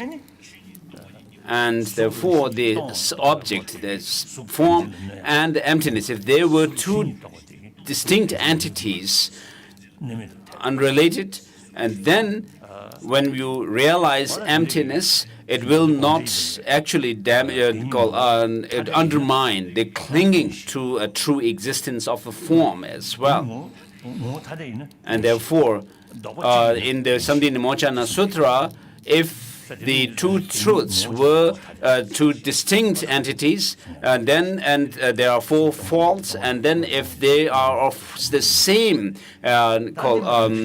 entity, there are four faults as well. And so this is what is mentioned or referred by saying emptiness is not other than form, and form too is not other than emptiness. And then likewise feelings, perceptions, mental formations, consciousness are also all empty. And so consciousness is not given any exception here. And so empty consciousness is also empty. And so you can apply the fourfold emptiness, saying the consciousness is empty, emptiness for consciousness, emptiness not other than consciousness, and consciousness too is not other than emptiness as well. And so except the Madhyamakas, which reject any, even in conventional terms, any intrinsic existence, the rest of the philosophical schools within Buddhism do assert some kind of objective existence. For example, the Chittamatrans talk about the alaya vijnana as the final identity of the person, because they think that there must be something in the object, the person or something that is there onto which we can actually label names. And therefore, a consciousness like alaya vijnana is said to be a person. But here, the consciousness is said to be empty. And so if you really look for the person within the consciousness itself, there is nothing that you can actually pinpoint as being the person as well. And so nothing within the consciousness itself also cannot be asserted to be a person as such. And so it says, and consciousness are all empty. Therefore, Shariputra, all phenomena are empty. And this, from here, the three doors of liberation are shown. The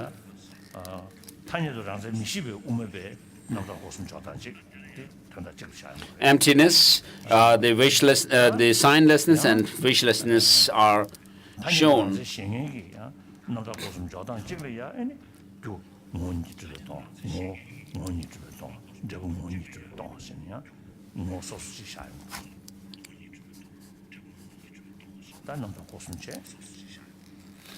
So there is also an interpretation of the three doors of liberation from the point of view of those who assert there must be some objective existence, objective entity in the object.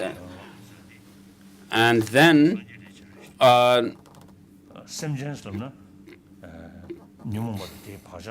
they are not deficient and they are not complete, can be referred to the sentient beings and the Buddhas. And so those who are under the influence of or under the sway of negative emotions are sentient beings. So of course the faults do not have any objective existence as well. And then they are not complete also refers to the Buddha, that from the point of view of emptiness, as the Nagarjuna says, that the Buddha, the Tathagata is neither the aggregates nor separate from the aggregates. It is neither in the aggregates nor the aggregates are in the Tathagata. And then what is the Tathagata? And so, and then Chandrakirti also uses a sevenfold reasoning to search for prove emptiness, and so, which shows that because there's nothing which is not dependently arisen, therefore there's nothing which is devoid of independent existence. And so, what is the purpose of such teaching on emptiness?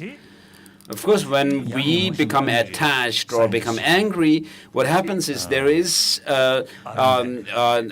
some kind of a wrong notion that we have about things, and that in turn gives rise to attachment and anger. So Aaron Beck says that when we become angry at somebody, the object onto which we are angry at appears totally negative. But 90% of that negativeness is our own mental projection, he says. And so this is exactly what Nagarjuna says when he says that by ending karma and delusions, there is liberation. And the karma and delusions arise from this fabrication, mental elaboration. And that And so that in turn arises because of our clinging to some kind of true existence in things. And so when we are able to reduce this wrong notion of things, then we can reduce our attachment and anger. So from my own experience, I can tell that this is true.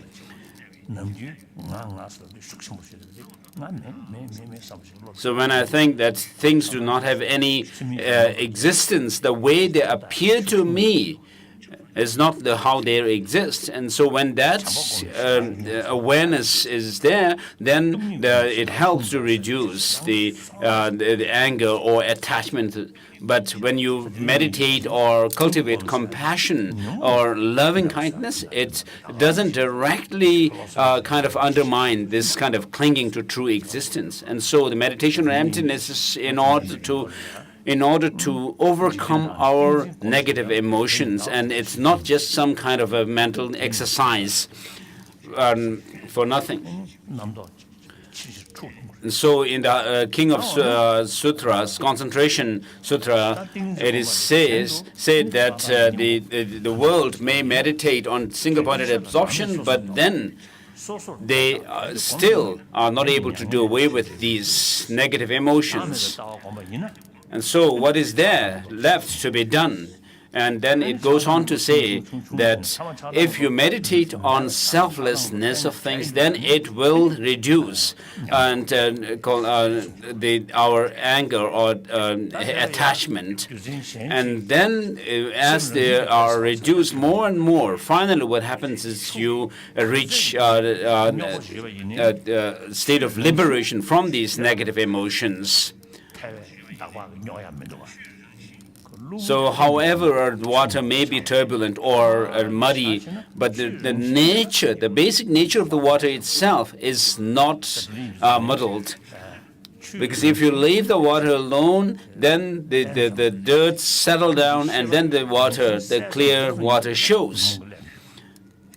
And so just like that, the mere basic quality of mind, which is this clarity, luminosity, is not tainted by these negative emotions. And so what this means is that these negative emotions that we have are not in the intrinsic nature of the mind itself. And therefore, the Mahayana Uttara Tantra also goes on to say that the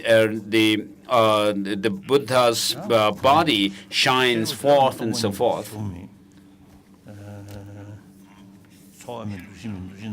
Therefore, Shariputra, continue with the teaching. In emptiness, there is no form, no feeling, no perception, no mental formation, no consciousness. There is no eye, no ear, no nose, no tongue, no body, no mind. There is no form, no sound, no smell, no taste, no texture, no mental objects.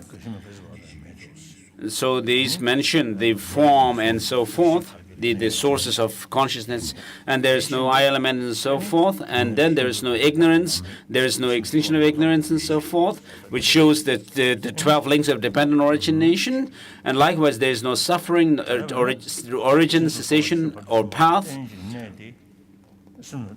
which, and therefore,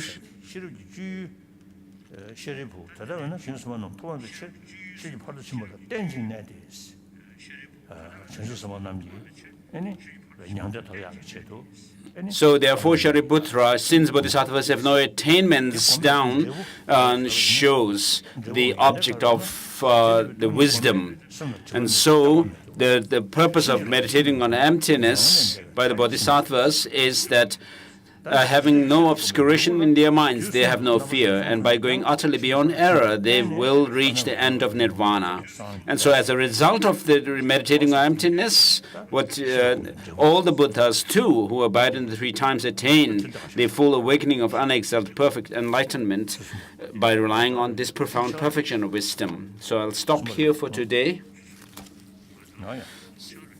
So this last part shows the result of meditating on emptiness. Just 4 or 5 questions. Oh, microphone. Oh, yes, question, come.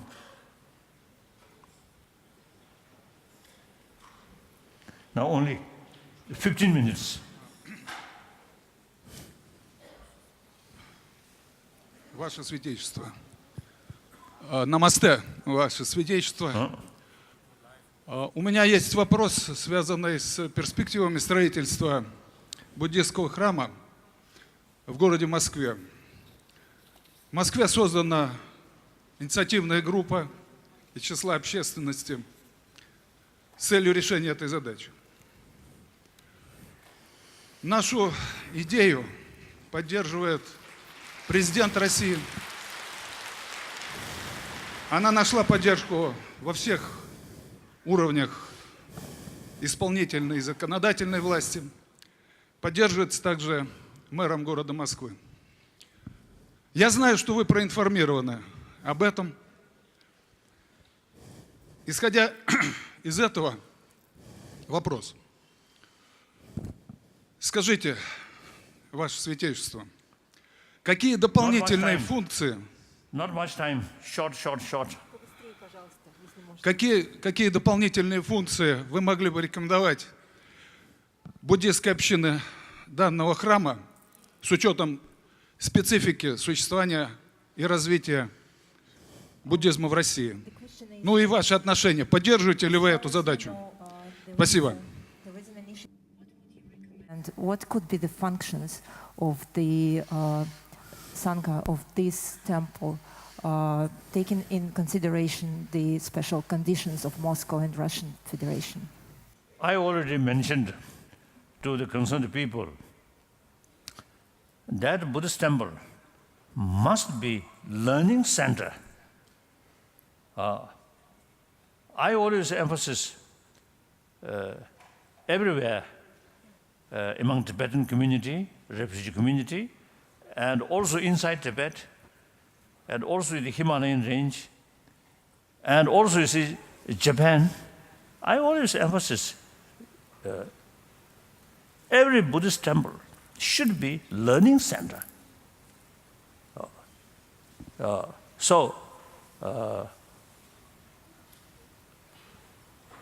I told already the Moscow Buddhist temple should be classroom and discuss and explanation about what is Dharma, what is Buddha Dharma.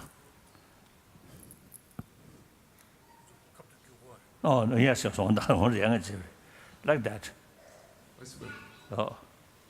So then, you see, as a sort of learning center, actually, in Buddhism,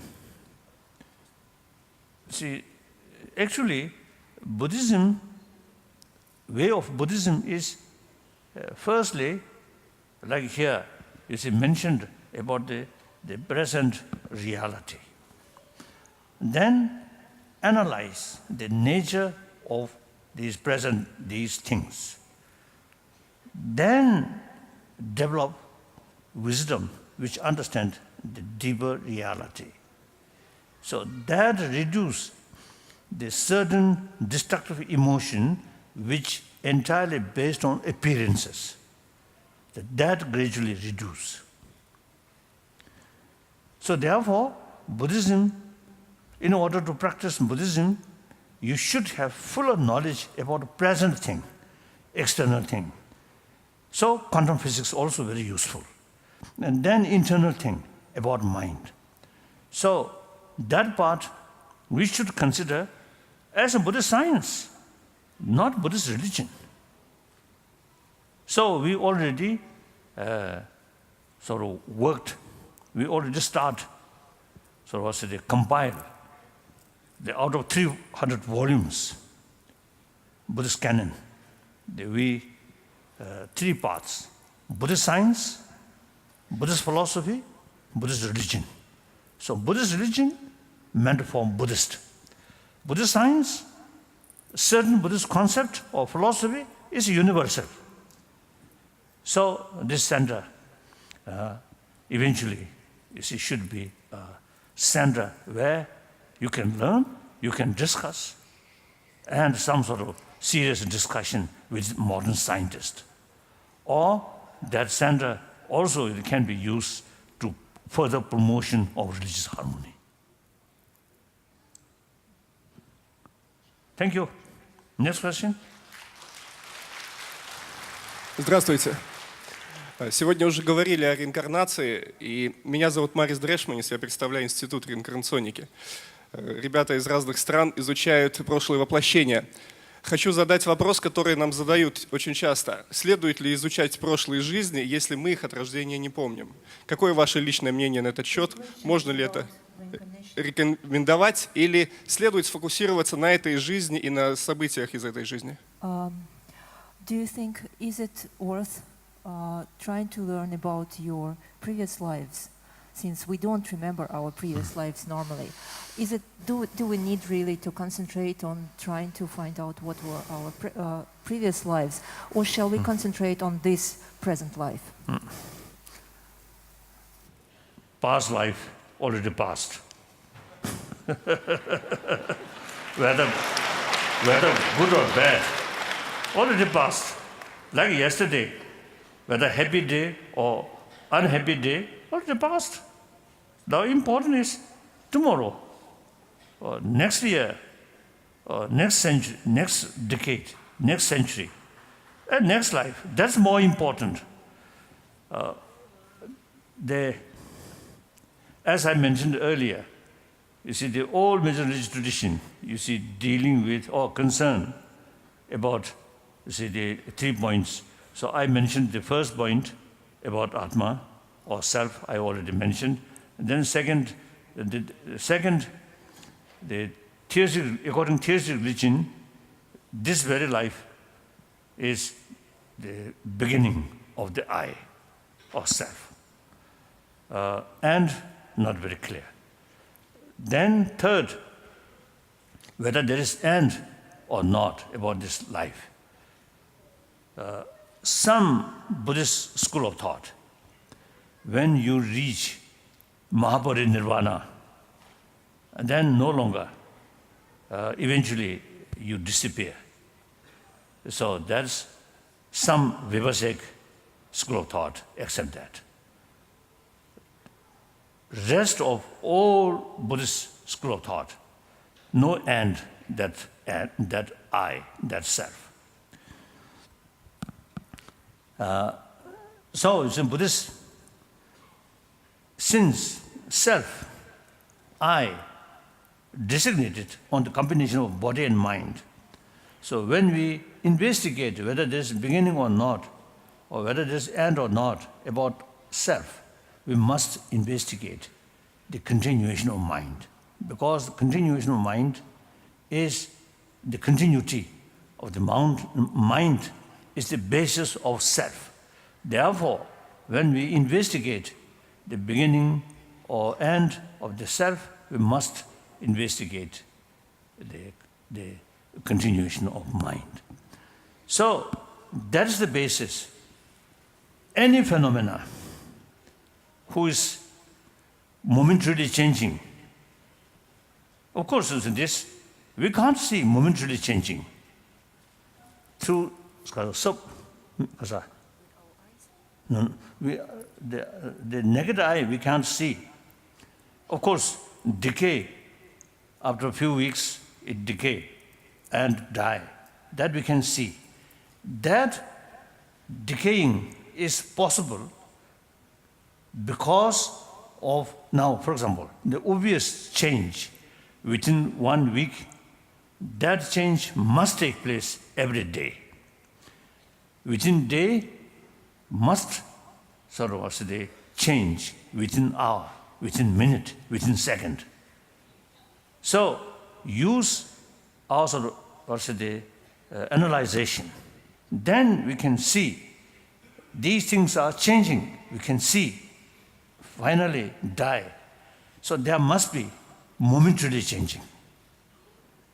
Now microscopic atom level, always moving. So it proved by scientifically now momentarily changing. So mind also is momentarily changing.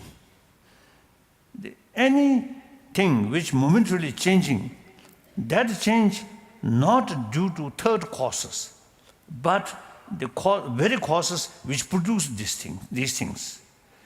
So there are two causes, substantial cause and cooperative causes. Cooperative causes. So the substantial cause means the cause which eventually transform the result. Like flowers, substantial cause is seed. At the seed, the very subtle level, the particle, the continuation of the flower's particle in the seed there. So that's the substantial cause. Water, heat, these are cooperative causes, not substantial cause. So the substantial cause of matters must be matter. Similarly, substantial cause of mind must be mind. Just cognitive, right? Cognitive, must be cognitive. So that's the main reason the present cognitive sort of consciousness must come from its own substantial cause. The child, just after conception, mother's womb, consciousness there, very subtle level of consciousness already there, and then gradually growing. Physical growth, similarly, this eventually, till the organs develop,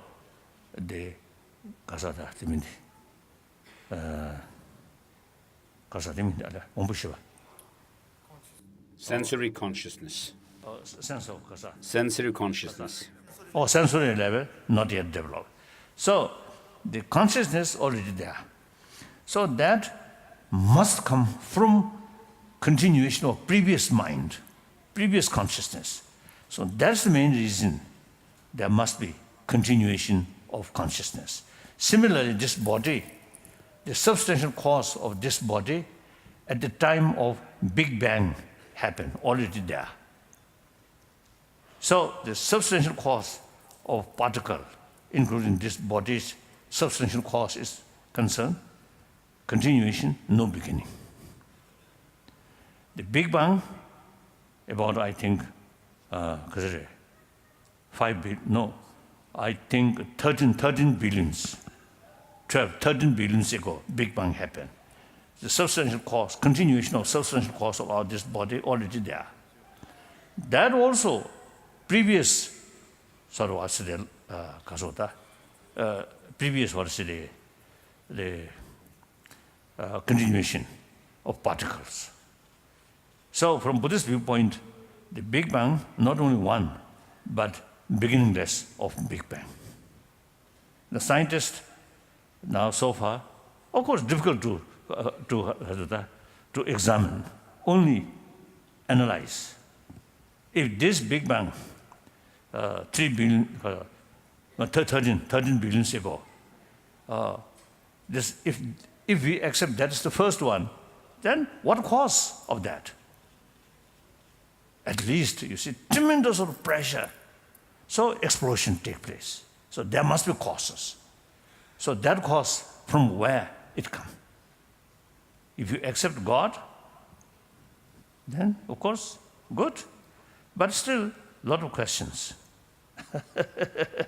So therefore, there is no other alternative but continuation of the Big Bang. So consciousness, also you see, no beginning. That is the logical sort of basis, the previous life. And the next life, there is, unless there is some forceful opposition there, which can eliminate the causes of existence. Otherwise, it will remain. So, like anger, there is opposition, consciousness there. So therefore, it can and not in the nature of consciousness. So therefore, it can eliminate. But consciousness itself, no opposition. So it will remain continue. So therefore, these reasons, these sort of analyzation, it is easier to accept continuation of mind or continuation of self. So beginningless of self, no end of self. That's the Buddhist view. So the reincarnation, those people who have some training, their memory sort of increase. So then, memory about past life. That also much related with deeper level of consciousness. Grosser level cannot. Through training, gradually some deeper level of consciousness becoming more active, then memory about past life gradually come.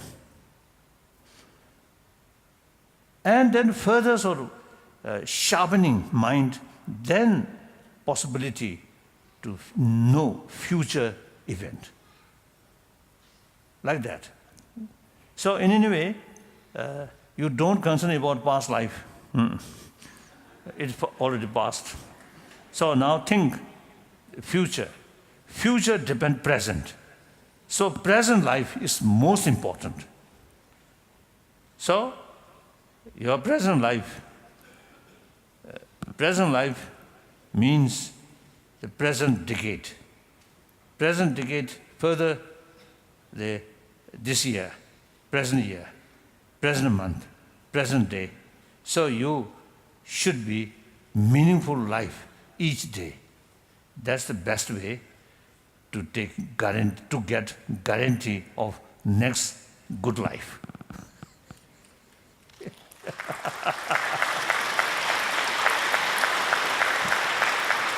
Now, sorry, last question. Then we can discuss tomorrow also. Yes. Your Holiness, I'm from Ukraine, and my question is about compassion, because I don't think I understand it clearly. If the information which is going on now in our country is mostly negative, do I, as an individual who feels happy, need to share my information which is about something good? Or it means that it's not ethical and I don't feel any compassion about people who suffer for a long time? Thank you. That's quite a sensitive question.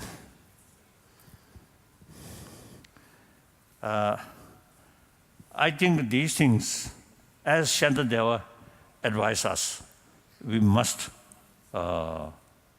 act according to reality. The most important is beneficial to larger number of sentient being or human being. So,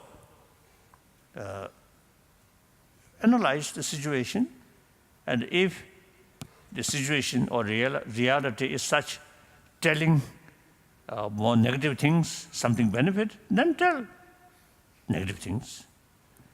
If the situation is such, negative sort of stories just become fuel of anger, not much solution, then better to keep quiet.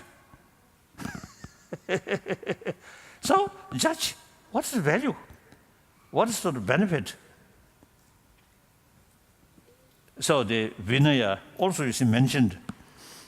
One day, one monk, for example, you see one monk in forest, one hunter coming. One deer actually is passed in front of that monk. And then hunter approached to that monk.